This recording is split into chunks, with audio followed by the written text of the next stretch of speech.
Poonam Mutreja, I want to begin by asking you the two-child policy, very simply, as someone who understands the finer nuances of the issue, will it work? Is it our only solution to the population problem?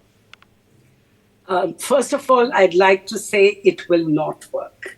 And it is not the only solution. We have many other solutions. Let me start by saying that the Supreme Court judgment is highly disappointing as it contravenes the International Conference for Development, where India is one of the 189 countries that signed on to not having any incentives and disincentives. Let me explain why I believe it won't work. First of all, you said it's nuanced and complicated. It is also unnecessary. And why do I say it's unnecessary? If you look at the NFHS data, the majority of Indian women families want less than 2 children. When women don't have access to family planning or the agency to practice family planning, how can you blame the women for the number of children they have or in families?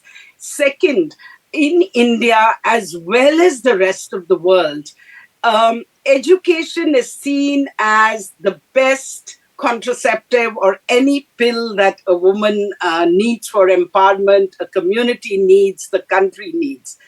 Third, the women in India don't have access to temporary methods as much as they should, especially young women, young girls who marry early, are expected to have babies very early. We spend very little money on our family planning programs, especially the temporary methods. So under these circumstances, how can you have a situation where you're imposing a two-child norm? And finally, look at China.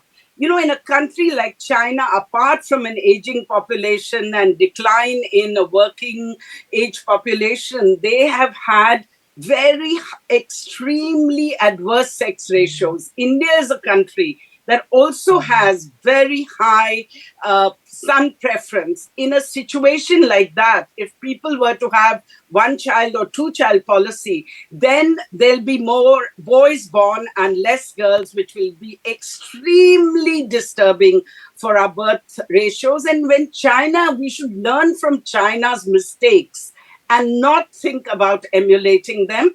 And the data shows there is nothing in the Indian demographic data, which is very rich, which shows there's any need for coercive measures. And this will be anti-women and anti-poor.